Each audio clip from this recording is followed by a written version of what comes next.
sebuah nama yang identik dengan denyut nadi perdagangan Jakarta. Tempat jutaan langkah bertemu dan tak terhitung transaksi terjadi setiap hari. Namun, di balik gemerlap aktivitas, tersembunyi jejak-jejak kelelahan bukan dari manusia, tapi dari bumi yang menopangnya. Tiap hari, ribuan pedagang dan pembeli menghasilkan sampah dalam jumlah besar. Sampah plastik, sisa makanan, dan sampah tekstil menumpuk. Tak semua terkelola dengan baik.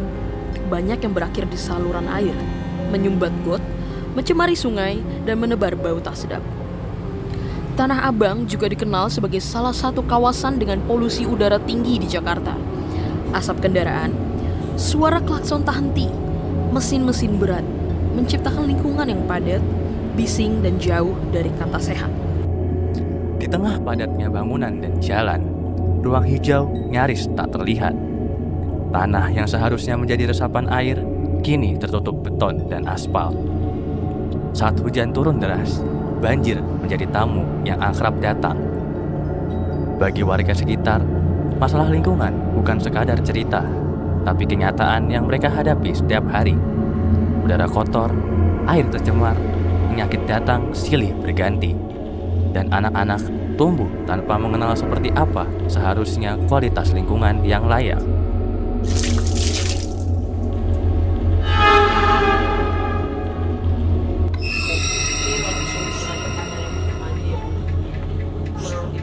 Penyebab utama dari tumpukan sampah yang ada di sungai tadi itu faktor utamanya apa aja sih?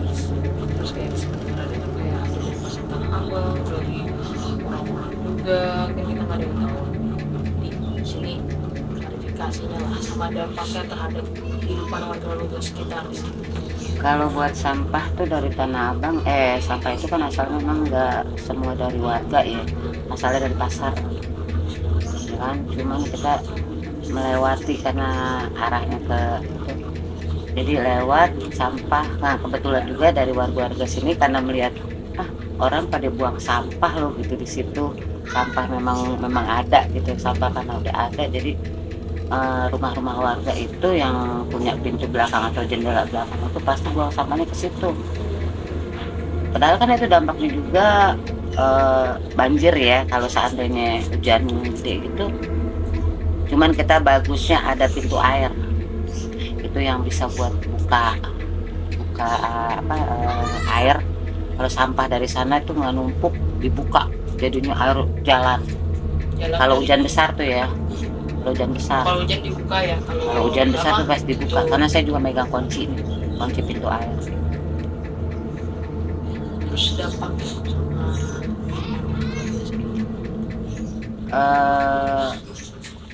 ada keluhan juga. Ya pasti ada keluh lah karena kan baunya itu ya. Karena bukan sampah inian aja, bukan sampah sampah dapur bukan ya, karena semua sampah apapun itu pasti ke situ, sampai bangkai semua itu pasti otomatis dong. Mereka pada punya pintu belakang ya kan, baunya itu dari jendela paling bau ya. Paling baunya gimana? Iya baunya. Tapi ada yang kena atau gimana gitu? Kalau penyakit sih enggak ya. Kalau itu paling DBD itu kan dari got-got yang mampet, got-got mampet baru itu pasca hujan itu biasanya. Misalnya nyamuk-nyamuk. Nah itu dari jentik-jentik itu baru bisa. Itu dari got ngembang, sampah penuh sampah. Sebenarnya sampah bukannya dari itu aja ya, kadang anak-anak juga buang sampah ke got begitu kan.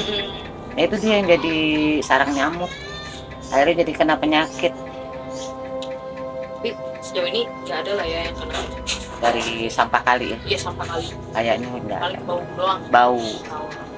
Baunya enggak enak aja. Jadi intinya dari segi kesehatan sebenarnya warga-warga di sini aman-aman aja. Gitu ya. Kalau buat sampah di kali itu karena udah terbiasa kali.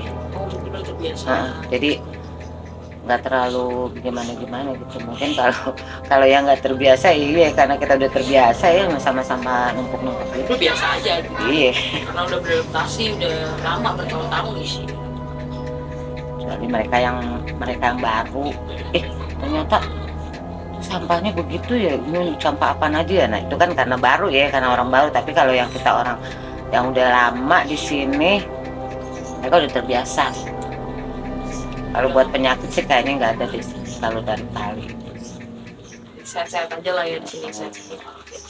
Terus menurut ibu sendiri nih, menurut ibu emang peran pasar Tanah Abang ini dalam masalah si sungai-sungai ini itu dia berperan besar nggak sampah-sampah pasar? Ya iya bisa juga lah, karena kan memang sampah itu kebanyakan sampah pasar-pasar gitu kan. Sampah dari Kebanyakan pasar. sampah dari pasar gitu.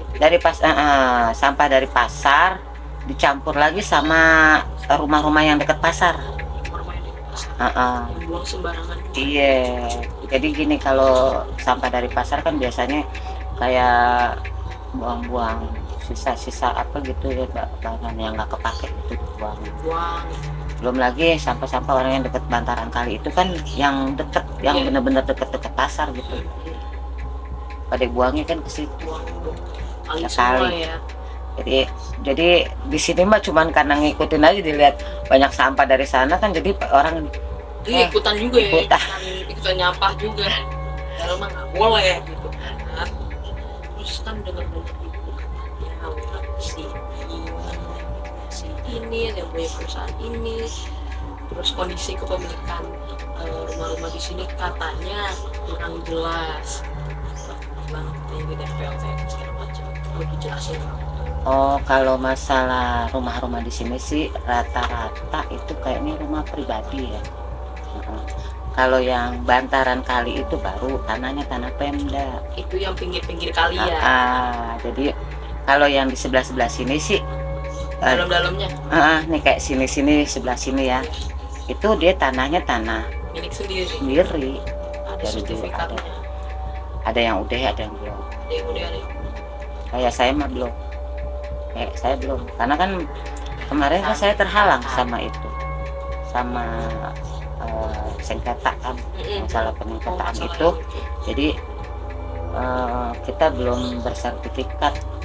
Kan awalnya juga makanya kita disengketain karena kita mau bikin sertifikat. Begitu ada yang ngaku. Oh, jelas bahwa rumah ini milik sendiri gitu kan ya.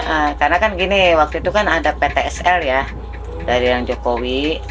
Lantas kita bikin deh nih, karena kita punya surat dong, kita berani bikin. Sampai saya sendiri aja cuman kekurangannya surat ahli waris.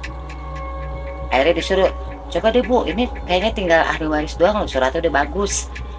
Ya udah, saya sampai buru-buru bikin surat ahli waris.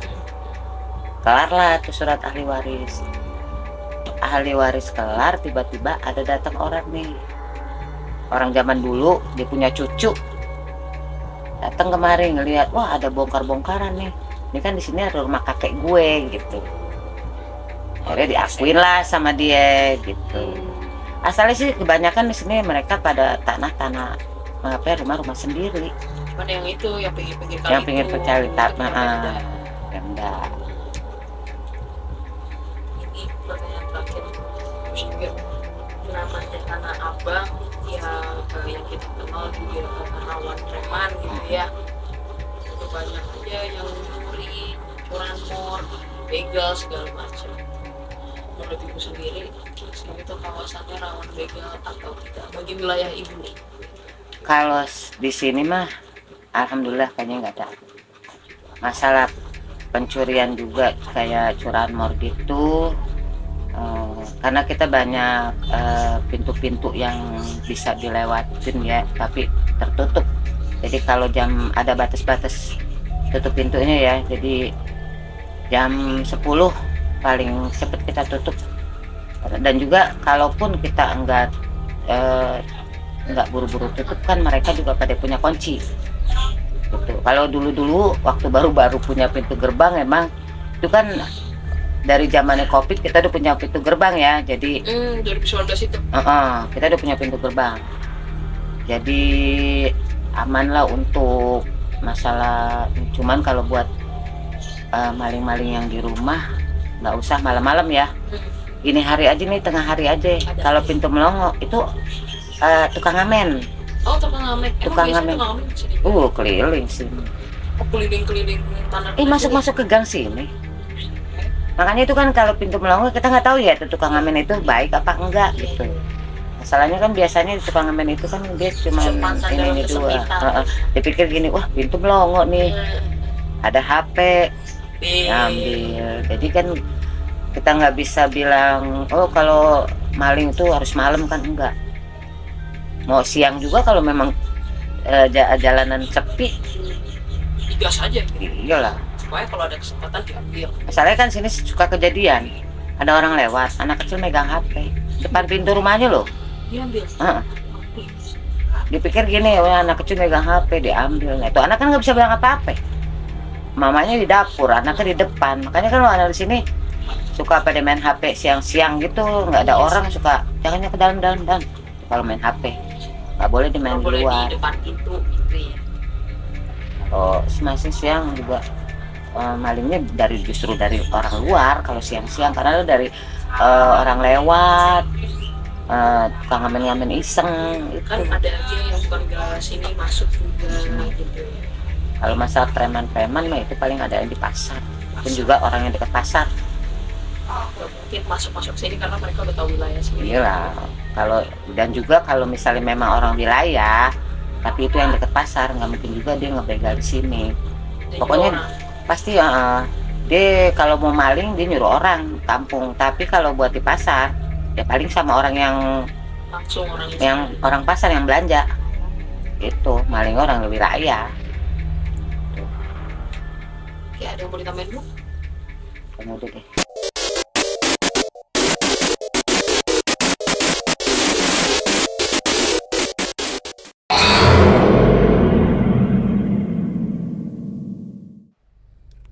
Di tepi kota, di celah-celah aspal yang tergerus waktu, di bawah bayang-bayang gedung tinggi yang memandang angkuh, Tanah Abang yang dulu hanyut dalam arus debu dan sampah, kini menyusun kembali serpihan-serpihan mimpinya yang terjatuh. Dulu, di antara jejak kaki yang berdesak-desakan, tersembunyi wajah-wajah lelah, meniti jalan tanpa harapan, mengumpulkan debu sebagai teman setia di sepanjang lorong-lorong sempit. Pasar yang riuh tak lagi sekadar pasar, namun sebuah kisah kelam yang terpendam dalam lorong-lorong kecil. Di balik keramaian, di balik teriakan tawar-menawar, terhamparlah kehidupan yang seakan tak punya ruang untuk bernafas. Namun, di tengah kegelapan itu, tumbuh benih-benih harapan yang tak terlihat. Di tangan-tangan yang penuh getar, di hati-hati yang membara dengan keyakinan, warga-warga Tanah Abang yang dulu seolah terpecah, kini mulai menyatu, merajut kekuatan dari sisa-sisa yang hancur. Di antara tumpukan sampah di tepi kali yang terabaikan, petugas TPSU bekerja diam-diam, menyapu pagi dengan telaten, mengumpulkan serpihan kebersihan yang jatuh. Mereka adalah pahlawan tanpa nama, membasuh tanah dengan cucuran keringat dan doa, menata kembali wajah kota yang sempat terlupakan. Tanah Abang kini tak lagi berbicara dengan kotoran. Ia mulai mendengar suara yang lebih jernih, suara yang memanggil perubahan, memanggil kebersihan yang datang dari jiwa-jiwa yang ikhlas. Bank-bank sampah yang tumbuh seperti bunga baru mengubah sampah menjadi sesuatu yang berarti. Karena di setiap benda yang dianggap sia-sia, ada potensi kehidupan yang bisa kita lahirkan kembali. Warga-warga yang dulu menyelimuti langkahnya dengan kelelahan, sekarang berjalan tegap dengan kaki yang penuh semangat, bersama memikul tanggung jawab baru, menjaga tanah yang kini terlahir kembali, menjaga wajah Tanah Abang yang mulai tersenyum, seperti fajar yang perlahan memancar di langit kelabu. Di setiap sudut jalan ada cerita baru yang terukir, cerita tentang kebangkitan, cerita tentang persatuan yang terjalin di antara dinding-dinding beton, cerita tentang kesadaran bahwa kita semua adalah bagian dari tanah yang sama. Tanah Abang yang dahulu terbelah kini menjadi tempat yang merangkul, menjadi saksi dari usaha-usaha kecil yang membentuk keberanian besar. Dulu, Tanah Abang dipenuhi oleh asap kendaraan dan keringat pedagang. Sekarang, ia dipenuhi oleh suara-suara tawa dan canda, suara-suara yang mengalir bersama udara bersih yang mulai datang. Tanah Abang yang dulunya hanya bisa menangis, kini menangis bahagia. Karena ia tahu dalam setiap langkah ada kebangkitan yang tak akan pernah padam. Warga Tanah Abang dengan hati yang teguh, dengan tangan yang bersatu, menjadi lambang dari kekuatan yang tak terlihat, menjadi pahlawan yang menulis kisah ini, menjadi bukti bahwa sebuah kebangkitan dimulai dari hati, dimulai dari kesadaran untuk menjaga dan merawat, dimulai dari tangan-tangan yang siap menggenggam masa depan yang lebih baik. Tanah Abang kini adalah wajah baru, wajah yang tak lagi penuh debu, tapi wajah yang bercahaya dengan harapan yang abadi.